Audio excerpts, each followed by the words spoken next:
Bonjour à tous, bienvenue dans Q&Click pour une nouvelle vidéo de presque qualité, une vidéo où on va vous parler de Alien Earth, on va vous dire ce qu'on pense des 4 premiers épisodes de la série événement de Disney+, première adaptation série de l'univers d'Alien de Ridley Scott avec Noah Hawley aux commandes, le monsieur qui était derrière Légion et qu'on a notamment vu sur Fargo, et Ridley Scott à la production. Bon, on va vous dire un petit peu ce qu'on en pense, enfin quand je dis on, c'est... moi, puisque l'ami Greg n'a pas vu la série, mais vous avez été très nombreux à nous demander dans les commentaires d'en parler, donc on va s'exécuter dès maintenant. Mais avant de se lancer dans le vif du sujet, petit mot pour la communauté Q&Click, un grand merci pour vos messages dithyrambiques sur les précédentes vidéos. On a fait beaucoup de contenu cet été, vous avez pu voir des tops un peu personnalisés, des top passions. On a aussi des dossiers comme la vague coréenne, l'IA qui débarque, qui fait un trou monumental dans le cinéma, etc. etc. Donc n'hésitez pas à aller voir ça, puisque on va vous le dire très honnêtement, quand on ne parle pas de Marvel, de GOT ou de Star Wars, eh ben YouTube... pas trop envie de pousser nos vidéos, donc c'est le moment pour vous, communauté Q&Click, du coup d'inciter, abonnez-vous, mettez des abonnements. Et alors aussi, il y a ce truc dont on vous reparlera avec Greg, qui a débarqué depuis peu sur YouTube, c'est les boosts. N'hésitez pas à booster la vidéo, apparemment c'est utile, apparemment c'est très utile, mais le concept pour l'instant est encore un peu nébuleux. Bref, voilà, c'était le message pour la communauté. Abonnez-vous! Il y a plein de trucs qui arrivent, notamment à la rentrée. Il y a plein de trucs qui sont déjà sortis et ça ne va pas s'arrêter. C'est le moment, donc après le jingle, silencieux, nous n'en avons pas, de parler donc d'Alien Earth. Alors, Alien Earth, déjà je contextualise un petit peu. Je fais cette vidéo, voilà, je viens de me lever, il est très tôt du matin, j'ai le petit café avec moi. Voilà, donc on va faire ça à la cool et comme on peut, d'accord. Je vais être très honnête avec vous, j'avais pas particulièrement envie de parler d'Alien Earth là maintenant tout de suite. Il y a tous ces messages qui nous incitent, et c'est vrai que voilà, on a envie aussi de vous faire plaisir, et puis c'est une série qui fait un peu l'actualité en ce moment. Mais alors pourquoi est-ce que je n'ai pas spécialement envie d'en parler? Je viens de voir l'épisode 4, qui est un épisode qui est très clairement en dessous des autres, qui casse un petit peu la dynamique, on va dire, d'une série qui propose des choses très intéressantes et qui, à côté, est aussi, j'ai l'impression, en train de se perdre. Avis que je retrouve un petit peu partout. Là, je suis allé regarder un petit peu ce que pensait la presse américaine de Alien Earth. Les avis sont positifs, tout en reconnaissant aussi cette capacité qu'elle a à se disperser un petit peu, et notamment sur cet épisode 4. Mais recontextualisons un petit peu avant ça. Disney est déterminé à relancer la franchise Alien. On l'a vu avec Alien Romulus, donc depuis le rachat de la Fox.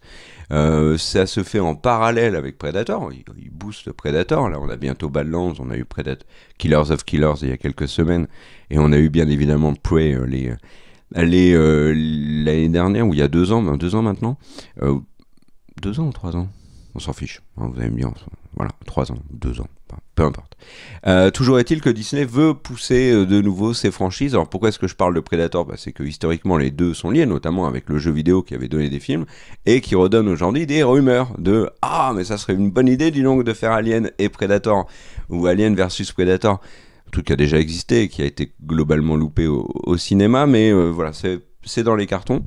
Et on a l'idée donc du côté de Disney qu'il faut pousser cette franchise Alien avec Romulus, joli succès, et en même temps, je parle en termes de vue, hein, pour Romulus, pas tant en termes de qualité. Moi, le Romulus m'a beaucoup déçu, moi qui suis un énorme fan de la saga Alien.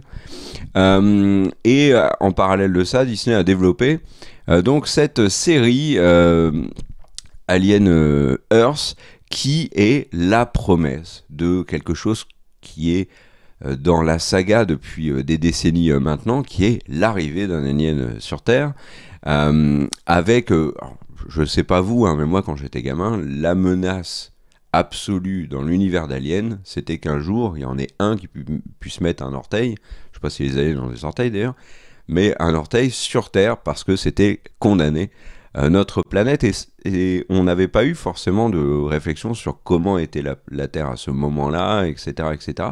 Ce qu'apporte la série. Donc ça, c'était intéressant. Donc voilà un peu pour le contexte. Noah Hawley est quelqu'un qui est visiblement passionné par sa série. Ils n'ont pas fait de folie sur le casting. Le seul nom très célèbre, c'est Timothy Olyphant, donc, qui est acteur de Justified, de Deadwood, Santa Clarita Diet et plein d'autres choses. Excellent acteur, qui est d'ailleurs très bien dans la série. Mais voilà, et débarque Alien Earth. Moi, je l'attendais énormément parce que la promesse d'un alien sur Terre qui va se balader dans les quartiers résidentiels, etc. Bon, on n'est pas du tout là-dedans. En fait, j'ai fait un mélange entre le Predator, où le Predator arrive sur Terre, là, avec Boyle Holbrook et Olivia Munn, et les aliens. Donc moi, je me suis dit, ça va être trop bien dans ce style-là. On n'est pas du tout sur ce style dans Alien Earth, qui est... Alors pour ceux qui ne connaissent pas et qui veulent avoir un avis comme ça sans spoil, ne vous inquiétez pas, je ne vais pas spoiler, mais je vais vous dire un petit peu le pitch. Donc on a un vaisseau de Weyland, Yutani, qui est donc une des 5 grandes entreprises qui dirigent le monde, puisque le monde a été redessiné donc en contrôle, on va dire, par des grandes entreprises. Ces grandes entreprises sont donc, je vais les retrouver, je les avais notés, donc Weyland Yutani, qu'on connaît bien, puisque c'est le Weyland des précédents aliens, Prodigy, Lynch, Dynamic et Threshold. Donc ces 5 immenses entreprises contrôlent le monde. Un monde où il y a des humains, bien évidemment, il y a des ratons laveurs, ça a priori il y en a toujours, mais il y a aussi des cyborgs, des synthétiques et des hybrides. Les hybrides, c'est la nouveauté, donc ce sont des robots avec une conscience humaine, ou en tout cas ce qu'ils espèrent être une véritable conscience humaine. Donc voilà, et dans cette série, on suit justement un des hybrides qui est appelé Wendy, qui est le prototype le plus avancé, qui est véritablement le premier transfert de conscience vers un être robotique, on va dire ça comme ça. Et puis si ça se dit pas comme ça, c'est pas grave, vous vous rappelez que c'est le matin, c'est le petit café, voilà. J'en étais où? Oui, Wendy, c'est pas facile de faire un monologue. Hein. Wendy, qui est donc l'héroïne, a son frère qui est lui sauveteur soignant. Pareil, est-ce que ça se dit, est-ce que ça se dit pas, hein. Peu importe, c'est le matin.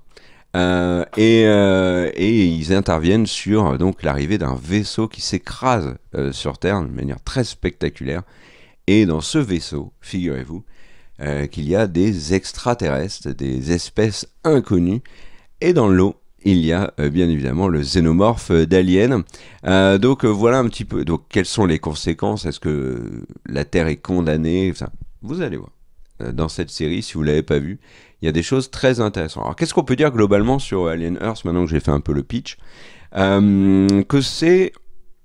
Alors j'ai été très très très satisfait par le pilote. Très clairement. On tombe direct sur une série qui est un mélange des genres. Donc d'un côté on a l'horreur typique d'Alien, associée à des réflexions philosophiques, sociologiques, sur l'homme, sur l'immortalité, sur la propriété, etc. C'est une série qui arrive et qui montre tout de suite qu'elle a de l'ambition. Donc ça c'est bien. Elle a même un brin d'audace, et j'expliquerai un peu après. Et elle restitue l'ambiance et l'univers de la saga. C'est-à-dire qu'il n'y a pas de trahison, à proprement parler, dans Alien Earth, vis-à-vis de... Bon, peut-être sur certains détails, hein, mais globalement, il n'y a pas de trahison sur ce film qui redessine un petit peu aussi la saga, puisqu'elle décanonise certains films, et qui se déroulent quasiment simultanément avec le premier film. Donc voilà, mais sur un tout autre endroit, qui est donc, on est loin du Nostromo, on est donc sur Terre. En tout cas, on commence pas sur Terre, mais on arrive sur Terre. Donc on a une série qui arrive, qui a de l'ambition très clairement affirmée, et qui surtout, d'entrée de jeu, et c'est... Bon, j'avais pas prévu d'en parler maintenant, mais c'est une série qui arrive et qui n'est pas du tout ce qu'on pouvait imaginer. Moi, j'imaginais, voilà, un vaisseau, un alien, l'alien sort, il se balade dans les rues, il tue tout le monde, c'est un carnage, et la Terre est détruite par un xénomorphe. L'entité absolue. c'est pas du tout ça. On est sur une série qui est un croisement, je trouve, entre Alien et plein de séries et d'œuvres un peu comme ça, dystopiques, à la Westworld notamment. Moi j'ai beaucoup vu du Westworld, je sais pas si c'est à tort, mais j'ai l'impression de voir ça. J'ai vu beaucoup de commentaires dans la presse américaine qui faisaient des parallèles avec Andor. Alors pas dans ce qu'elle raconte, mais plus dans le fait que c'est une série sur Alien qui va un peu prendre à contre-pied tout le monde, qui va avoir des fulgurances comme le fait Andor avec l'univers Star Wars. Bon, ok. Mais pourquoi est-ce que certains s'emballent, notamment moi, sur le pilote? Bah, déjà, remarquons qu'il y a une mise en scène qui est très soignée. Ça, c'est pour moi indéniable. Elle a une certaine originalité aussi. L'utilisation des flashs. Alors, les flashs sont aussi utilisés pour redynamiser des épisodes qui parfois en manquent. Donc de dynamisme, ou faire des transitions un peu maladroites entre différentes scènes, ok, mais en tout cas il y a une certaine idée, puis ça met aussi une tension. Faut souligner la qualité de la photo, il y a plein de scènes où elle est magnifique, les décors aussi, on est très clairement, quand on est dans le vaisseau, on est très clairement dans l'univers d'Alien. Donc ça c'est très bien. Je disais qu'on retrouve l'ambiance des films, c'est vrai. On est dans une ambiance qui est très anxiogène, qui est immersive aussi, ça c'est chouette. On est vraiment dans l'horreur avec le xénomorphe qui est réussi, et alors qui ouvre aussi une porte dans cette série qui est très chouette, même si pour l'instant est utilisé de manière très sporadique, mais c'est les autres espèces qui sont dans le vaisseau de Weyland-Yutani, et qui sont des espèces qui ont un gros potentiel en mode dangereux, hein, très clairement, c'est pas un bébé chaton. Donc voilà, et ça donne des scènes qui vont vous intriguer, comme dans l'épisode 4 avec le mouton.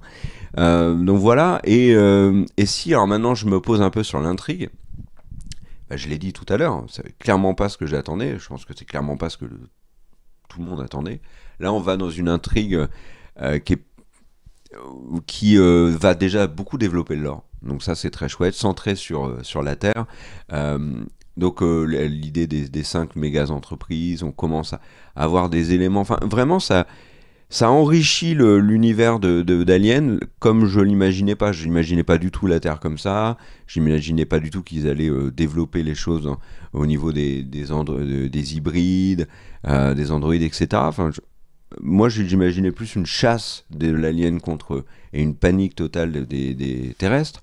Ça, c'est original, terrestre, monsieur le matin. Écoutez, pourquoi pas. Donc voilà, moi j'ai été un petit peu étonné par le choix, on va dire, au niveau de l'intrigue. C'est pas du tout ce que j'attendais, et c'est plutôt une agréable surprise. Là, la série me prend un peu à contre-pied, elle le refait aussi un peu plus tard, avec certains choix qui peuvent être étonnants. Donc au niveau de l'intrigue, c'est en tout cas le postulat de départ, c'est très intéressant. La super équipe d'hybrides, teenage hybride, bon, on en parlera un peu après, ça peut en refroidir certains, ok, mais il y a de l'idée, voilà. Et puis c'est aussi quelque chose qu'il faut mettre au crédit de la série, c'est que elle développe des thématiques qui sont universelles, l'immortalité, il y a une réflexion dystopique très forte, etc. Ok, ils essayent de faire des trucs qui changent un petit peu, et finalement ça enrichit l'univers d'Alien, et en le centrant sur la Terre, et finalement, j'en parlerai un peu après, mais ça crée une chose un petit peu étrange. Vous verrez, mais je vais le faire dans l'ordre, sinon je vais me perdre. Oui, j'ai quelques notes, mais alors en mode YOLO, donc si je commence à m'en écarter, dans 2 minutes, je vous parle des meilleures scènes de Die Hard avec Bruce Willis, et on est perdu. Un petit mot sur le casting, quand même. J'ai parlé de Timothy Olyphant, que je trouve excellent dans la série, mais il est très effacé. Bon, c'est l'acteur qui joue Kirsch. Bon, moi j'aime beaucoup Timothy Olyphant depuis longtemps. L'acteur qui joue Moreau est très bon, il s'appelle Babou Cissé. L'actrice qui joue Wendy, donc qui est l'héroïne de la série, donc Sidney Chandler. On a son frère, donc c'est interprété par Alex Lauter. Je regarde dans quoi on l'a vu lui, parce qu'il a une tête bien connue. Ah bah oui, c'est le héros de The End of the Fucking World. On l'a vu aussi dans Black Mirror, on l'a vu dans Andor, on l'a vu dans Alien Earth. pas mal. Donc il était en 5 épisodes d'Andor. Et... Ah bah oui, il a joué dans 52 épisodes de la série Lloyd of the Flies, qui est une série dont j'ai jamais entendu parler. Voilà, on va revenir sur nos moutons. Donc le casting est plutôt correct. L'actrice qui joue Wendy est un physique atypique, ça va très très bien avec le côté hybride. Timothy Olyphant est très bien lui aussi en intelligence artificielle comme ça, qui est vraiment, en plus il s'inscrit dans ce qu'on avait vu précédemment dans la saga, donc c'est plutôt chouette. Mais le casting aurait peut-être mérité 2-3 visages un peu plus soit célèbres ou soit des acteurs qui ont un plus gros potentiel. Je pense que l'acteur Samuel Blankin qui joue donc Bold Cavaliers, qui est le boss de Prodigy, bon, c'est pas folichon. Je pense que les acteurs et actrices du groupe de Wendy, certains auraient pu être un peu mieux castés, mais c'est pas catastrophique. Il y a quand même pas de fulgurance au niveau du casting, je trouve. En dehors de Timothy Olyphant, il y a pas de il y a pas un moment dans la série où je me suis dit, ah ouais, le casting est en béton armé. Non, les forces de la série, c'est plutôt autre chose. Il y a aussi quand même des éléments qui vont pas dans cette série Alien Earth, qui fait que si j'ai bien aimé le pilote, alors un élément que j'ai pas dit, mais il faut le dire, il y a de la thune. Il y a vraiment beaucoup de thunes, et ça se voit dans l'épisode 1 notamment. L'arrivée du vaisseau sur Terre, c'est assez waouh. L'intervention des secouristes aussi. Enfin, il y a plein de choses qui sont où la série montre qu'elle est, il y a du budget, elle sait l'utiliser, elle l'utilise bien. Elle est pas non plus dans une démarche excessive de spectacle en voiture en voilà. Dans l'épisode 1, on va avoir des contaminations qui vont être très efficace. Je pense bien évidemment à au petit insecte qui va faire coucou aux 2 soldats attachés au poteau. Mais bon, dans le négatif, donc, passons à ça maintenant. Il y a un rythme inégal, ça tout le monde le souligne, et c'est vrai. On a une narration qui est longue, qui est dense, qui va avoir tendance à se disperser, et ça, c'est visible assez vite. Le premier épisode échappe un peu au truc, mais alors dès l'épisode 2, épisode 3, épisode 4. N'en parlons pas maintenant. L'épisode 4, ça renforce vraiment la chose. Je disais que le groupe des ados hybrides peut refroidir une partie du public, oui, parce qu'on repart sur une team teenage. C'était pas forcément ce que moi j'aurais voulu, mais bon, pourquoi pas. Et alors, il y a un truc qui, moi, me bloque. Enfin, pas qui me bloque, mais qui me marque dans cette série Alien Earth, c'est que véritablement, on a 2 récits qui sont distincts, 2 univers qui n'ont rien à voir, qui vont s'entrechoquer. On a littéralement l'alien de Ripley, de Ridley Scott, qui débarque comme un cheveu dans la soupe dans un monde dystopique philosophique. Et on se dit, mais pourquoi ? C'est étonnant, ça va pas ensemble. Enfin, c'est un peu le sentiment qu'on a là. Il y a dans l'épisode 4 qui est un peu une pause. C'est le ventre mou, je pense, de la saison qui compte 8 épisodes. On a ce sentiment que voilà, cet alien débarque dans un autre récit. Il y a un truc sur Terre, les hybrides, il y a toute une thématique qui est développée, il y a une réflexion sur l'immortalité, sur la place de l'homme, comment l'homme peut rester éternel, comment l'homme peut conquérir tout le cosmos, et alors que tout le monde est dans cette réflexion, cette philosophie-là, avec un petit café, ils sont là, où alors, comment être... C'est les hybrides, c'est immortel, est-ce que je suis encore un être humain ?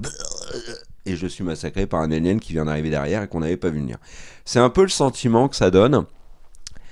Pour l'instant, ils ont un peu de mal à intégrer l'alien à ce récit-là, en tout cas à l'intégrer de manière cohérente. La relation entre Wendy et les aliens peut surprendre. La capacité, le tango, j'ai pas envie de spoiler, mais le tango entre Wendy et le xénomorphe dans l'épisode 3 voilà, peut refroidir aussi beaucoup de gens, et je le comprends. Donc voilà, et le truc c'est que le rythme, là pour le coup ça ne fonctionne pas du tout dans l'épisode 4, donc comme je disais, un ventre mou de la saison. Et on termine au moment où là j'enregistre cette vidéo, j'en suis à un point où bah, je sais pas vraiment ce qu'Alien Earth veut me raconter. Ça, c'est un vrai problème. Elle me le raconte super bien, hein, mais je sais pas du tout ce qu'elle me raconte. Je sais pas du tout où elle veut aller. Et pour l'instant, ben, ça m'intéresse pas de ouf, quoi. Dans les séries qui sont diffusées là chaque semaine, Peacemaker, Alien Earth, mais Peacemaker sans réfléchir. Chief of War avec Momoa ou Alien Earth, bah, on va dire que je vais plutôt sauter sur Alien Earth parce que l'univers, mais qualitativement, aller voir du côté d'Apple. Donc, et pourtant, ça n'est pas une mauvaise série. Mais il n'y a pas un emballement autour d'Alien Earth, et je le comprends, parce que j'en ai pas non plus. Je suis un peu perplexe. Que vois-je Que voyez-vous? C'est pas si évident que ça sur Alien Earth. Et l'épisode 4 me rassure pas du tout. Et alors la presse américaine a vu tous les épisodes. Et apparemment l'épisode 5, c'est l'épisode qui... Voilà, soit tu perds une grosse partie du public, enfin tu vas perdre une partie du public, certains vont adhérer. On est sur un épisode qui peut poser problème. Donc du coup, je suis pas super confiant pour la suite. Il y a, j'ai vu beaucoup dans la presse américaine, je pense que c'est pas Hollywood Reporter qui se posait des questions sur est-ce que Noah Hawley est capable de porter tout seul cette série sur ses épaules. Il a l'air de le faire avec beaucoup de passion. Et, ok, très bien, il s'entoure d'un pool de réalisateurs et de scénaristes qui est très très correct pour l'instant. Mais est-ce qu'ils vont réussir? Est-ce que le projet est pas trop gros? Pas trop gros pour eux, puis surtout trop flou. Là, pour l'instant, on a l'impression de naviguer un peu dans le brouillard. Donc voilà, mais pour l'instant, ça fait que 4 épisodes. Très content d'avoir retrouvé un nouveau contenu sur Alien. Très content que ce soit la première série Alien, c'est un événement quand même. Globalement, pour conclure, je dirais quand même que ça apporte un second souffle à la franchise. Ça, pour moi, c'est évident. Un petit peu de vent frais, c'est très chouette. D'autant plus pour une franchise que moi, je trouve être très en difficulté depuis... alors certains vont dire Prometheus, mais il y a les pro-Prometheus et les pro-Covenant, ou les anti-Prometheus et les anti-Covenant. Moi, je suis plutôt anti-Covenant. Et je trouve que la franchise était complètement perdue depuis Covenant. Et Romulus a finalement fait ce que beaucoup de franchises font pour leur retour au cinéma. C'est un hommage très appuyé, hein, au premier film, comme Jurassic World avait fait avec Jurassic Park par exemple. Et il y en a d'autres, hein, Star Wars 7 avec un hommage à Star Wars A New Hope. Enfin voilà, il y a et là, pour le coup, Alien Earth essaye de proposer quelque chose. Donc est-ce qu'ils sont allés regarder du côté des séries? Ils se sont dit bon alors celle-là, cette série, c'est pas mal, l'univers et tout, allons un peu dedans. Enfin moi j'ai vraiment l'impression là, je regarde, alors j'ai pas trop réfléchi à quelle série ça me fait penser, mais du Fondation, du Westworld, on est un peu dans Alien Earth a envie de marcher un peu dans ces pas-là. Tout en gardant l'esprit alien. Donc ça fait, comme je le disais, un espèce de mariage un peu étonnant. Est-ce que ce mariage va fonctionner? J'ai envie, parce que quand on regarde le pilote, vraiment on a envie que ça marche bien. Mais là, je trouve qu'épisode 3 ça chute beaucoup, épisode 4 ça chute encore plus. Est-ce que la série peut redécoller? Très clairement.